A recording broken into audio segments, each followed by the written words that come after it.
हैं गुजरात के अहमदाबाद, जहां सीएम अरविंद केजरीवाल पहुंचे हुए हैं। वो क्या कह रहे हैं ये सुनते हैं।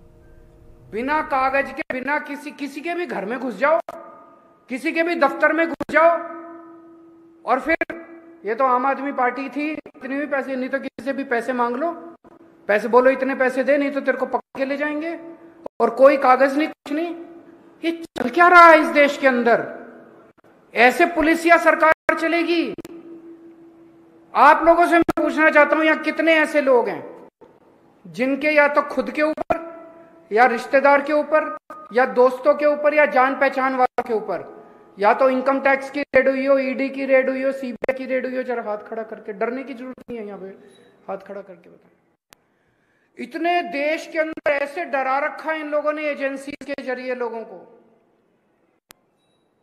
भ्रष्टाचार रोकने के लिए नहीं, उगाही करने के लिए। जितनी एजेंसीज आती हैं सब उगाही करने के लिए आती हैं। जब तक देश के व्यापारी के मन से डर नहीं निकाला जाएगा, जब तक व्यापारी खुल के व्यापार नहीं कर पाएगा, तब तक देश तरक्की नहीं कर सकता। सबसे पहली चीज ये, आम आदमी पार्टी की सरकार बनेगी, गुजरात के अंदर भयमुक्त वातावरण देना हमारा सबसे पहला काम होगा। अभी जब मैंने पूछा कि कितने लोग ऐसे हैं जिन्होंने जान पहचान वाले या किसी के यहाँ रेड हुई हो, किसी की हाथ उठाने की भी हिम्मत नहीं है कभी कैमरे में कैप्चर ना हो जाए। ऐसा हो ही नहीं सकता कि किसी जान पहचान वाले या किसी के यहाँ इनकम टैक्स की, इसकी उसकी रेड ना हो।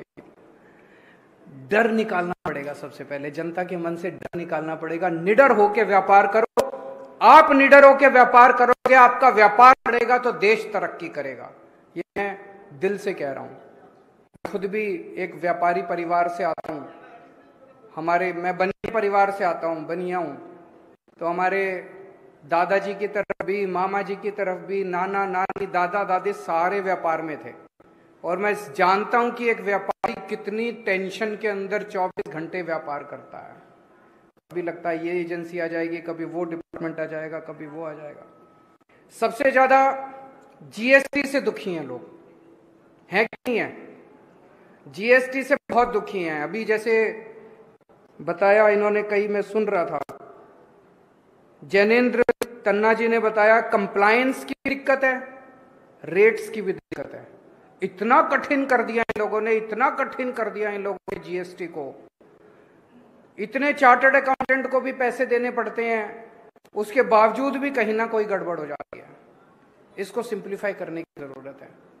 इसको सिंप्लीफाई करेंगे, हम भी करेंगे, गुजरात के स्तर पे भी करेंगे, और केंद्र सरकार के स्तर पे भी आवाज उठाएंगे, ताकि, और अगर आप गुजरात में सरकार बना दोगे तो हमारे 3 सीएम हो जाएंगे। जब 3 सीएम मिलके केंद्र सरकार में आवाज उठाएंगे तो थोड़ी ताकत ज्यादा होगी कि नहीं होगी? हमारी सुनवाई ज्यादा होगी, हमारी सुनवाई भी ज्यादा होगी। तो ये जीएसटी को ठीक करने की जरूरत है, बहुत बड़े स्तर पे जीएसटी को ठीक कर, कंप्लायंस भी ठीक करने की जरूरत है, रेट्स भी ठीक करने की जरूरत है। अभी भाई साहब ने प्रश्न पूछा, तन्ना जी ने भी और उनके बगल में जो बैठे हैं उन्होंने भी, कि सुप्रीम कोर्ट का एक ऑर्डर आया है। सुप्रीम कोर्ट का ऑर्डर ये कहता है कि जीएसटी काउंसिल के अंदर जो निर्णय लिए जाते हैं वो बाध्य नहीं है राज्य सरकारों के ऊपर। ये बहुत बड़ी अपॉर्चुनिटी देता है, बहुत बड़ा अवसर पैदा करता है। अभी फ्रैंकली हमने इस ऑर्डर को अच्छे से स्टडी नहीं किया। इसके बहुत वाइड इंप्लीकेशंस हैं, कॉन्स्टिट्यूशनल इंप्लीकेशंस हैं, लीगल इंप्लीकेशंस, एडमिनिस्ट्रेटिव इंप्लीकेशंस हैं। इसको हम स्टडी करेंगे। अगर अपॉर्चुनिटी खुलती है, मैं आज गुजरात के सभी व्यापारियों को आश्वासन दे के जाना चाहता हूं, आपके साथ बैठेंगे, जैसे आप कहेंगे जीएसटी की रिजीम गुजरात के अंदर वैसी ही होगी जैसा व्यापारी चाहेंगे, ना कि वैसी होगी जैसा एक्सटॉर्शन के